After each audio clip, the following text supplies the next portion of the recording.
МКС на связи. Прием с высоты 400 километров. Рады слышать вас. Astronomie, astrophysique, cosmologie, astroparticules. Ça se passe là-haut. Salut à toutes et à tous. Avec des observations du télescope Webb, une équipe d'astrophysiciens a découvert un objet inhabituel qui est situé à un redshift de 1,14. Ils l'ont surnommé la galaxie infinie, avec le symbole comme un 8 renversé. Il s'agit en fait de deux noyaux de galaxies qui sont séparés de 10 kPa, au milieu desquels se trouve un trou noir supermassif. L'analyse de ce qui a pu se passer dans ce système mène vers une formation du trou noir supermassif par l'effondrement direct du nuage de gaz compressé qui s'est formé lors de la collision frontale des deux galaxies à disque. Ils publient leur étude dans The Astrophysical Journal Letters. La lumière proche infrarouge au repos de la galaxie infinie est dominée par deux noyaux compacts avec des masses stellaires d'environ 100 milliards de masses solaires. Les deux noyaux sont entourés d'un anneau ou d'une coquille proéminente, donnant à la galaxie l'apparence d'un 8 ou d'un symbole infini.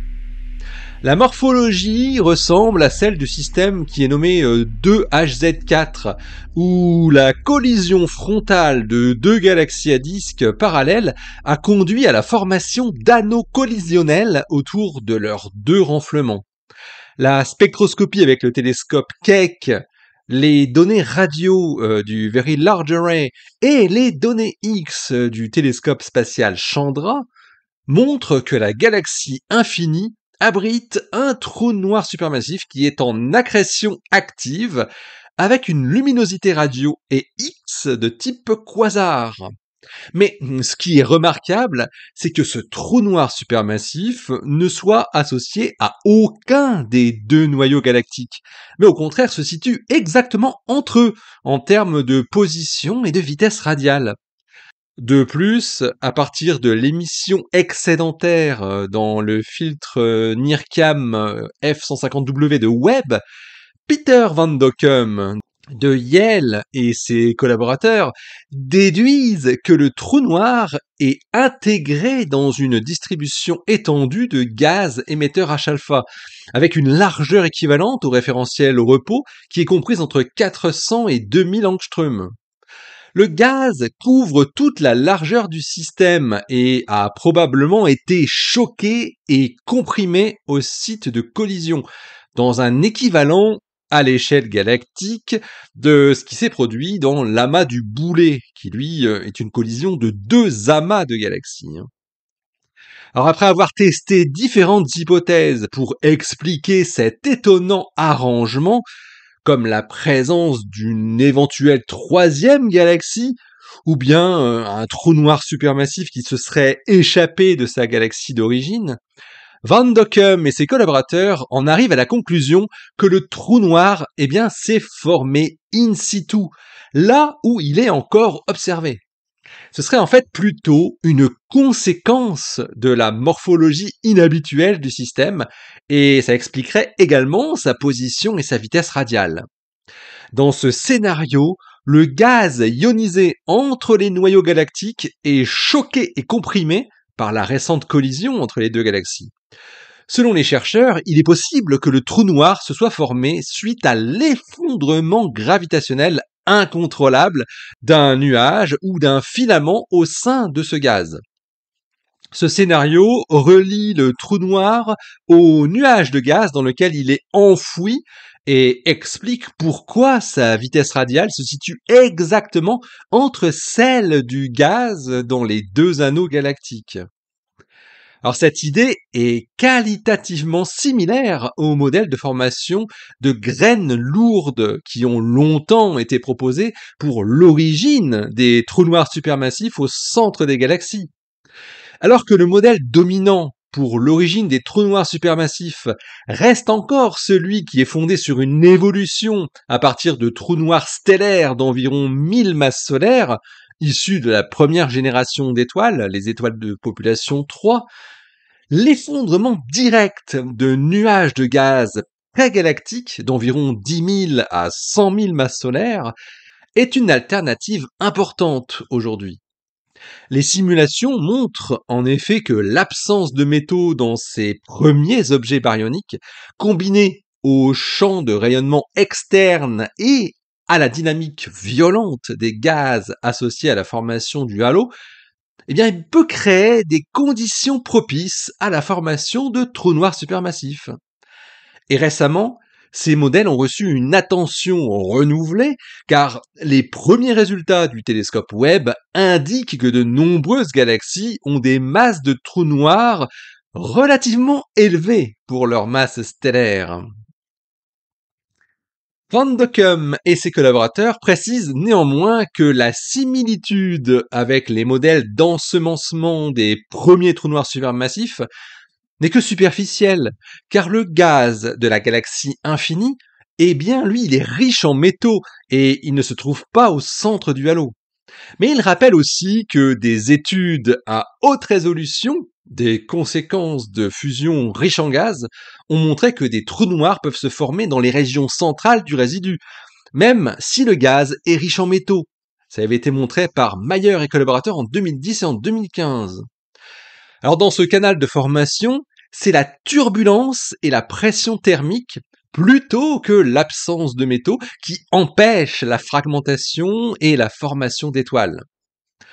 Le gaz de la galaxie infinie est actuellement réparti sur une région d'environ 10 kg/sec en distance projetée, mais il est concevable que des conditions extrêmes similaires aient été atteintes localement au moment de la collision des deux galaxies progénitrices, selon les chercheurs.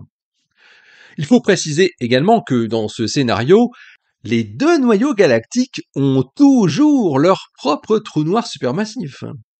Les dispersions de vitesse stellaire des noyaux galactiques sont d'environ 300 km par seconde sur la base de leur taille, qui est d'environ 1 kg/sec, et de leur masse qui avoisine les 100 milliards de masses solaires. La relation masse de trou noir sigma, donc vitesse de dispersion, implique des masses de trous noirs d'environ 1 milliard de masses solaires pour des dispersions dans cette gamme. C'est des gros bébés quand même. Mais ils n'ont en revanche pas été détectés directement par leur activité radio ou X. Alors comme on l'a dit, la morphologie inhabituelle de la galaxie infinie peut être expliquée par une collision frontale de deux galaxies à disques, conduisant à la formation d'anneaux de collision autour des deux bulbes survivants. Dans ce contexte, on peut utiliser les propriétés observées de la galaxie pour déterminer sa géométrie en 3 dimensions, approximativement. En supposant que les anneaux sont intrinsèquement ronds, leur rapport d'axe observé, qui vaut 0,77, implique un angle par rapport au plan du ciel de 40 degrés. La distance physique entre les deux noyaux est alors de 15 kg/sec. Les astrophysiciens utilisent alors la géométrie déprojetée pour estimer ΔT, le temps écoulé depuis la collision. La différence de vitesse radiale déprojetée entre les côtés sud-est et nord-ouest du système est d'environ 260 km par seconde, et pour une séparation déprojetée de 15 kg/sec, ils obtiennent un ΔT qui vaut 50 mégannées. Cet intervalle de temps est cohérent avec les échelles de temps typiques pour la formation d'anneaux de collision dans les simulations. Dans le contexte du modèle d'effondrement direct, le temps écoulé donne une estimation approximative de la masse initiale du trou noir supermassif. Et oui, pour une efficacité radiative standard de 0,1, un trou noir qui accrète au taux d'Eddington, c'est-à-dire le taux maximal, augmente sa masse d'un facteur d'environ 3 sur 50 mégannées. Pour une masse actuelle de 1 million de masses solaires, cela donne une masse initiale d'environ 300 000 masses solaires. L'hypothèse selon laquelle des trous noirs peuvent se former tardivement dans des galaxies en interaction n'est pas nouvelle, Par exemple, Chavinsky et collaborateurs ont suggéré en 2011 que la présence de plusieurs AGN dans une galaxie agglomérée à un redshift de 1,35 pourrait être due à une formation in situ et à un ensemencement tardif. Le trou noir actif de la galaxie infinie se distingue de deux manières importantes. Il constitue peut-être l'exemple le plus clair à ce jour d'un trou noir supermassif situé en dehors d'un noyau de galaxie et le mécanisme spécifique proposé pour sa formation peut être testé par des simulations et encore mieux par des observations complémentaires. La collision frontale de galaxies peut être en effet simulée avec de fortes contraintes observationnelles sur les conditions post-collision, telles que la position des noyaux, la morphologie des anneaux, la localisation et la morphologie du gaz, ainsi que les vitesses radiales observées. Il se pourrait qu'une analyse approfondie des conditions physiques dans les nuages en collision démontre que les trous noirs supermassifs ne peuvent pas se former dans ce scénario. Dans ce cas, on observerait probablement la réinflammation d'un trou noir supermassif errant ou éjecté lors de son passage à travers le gaz dans les régions centrales de la galaxie infinie.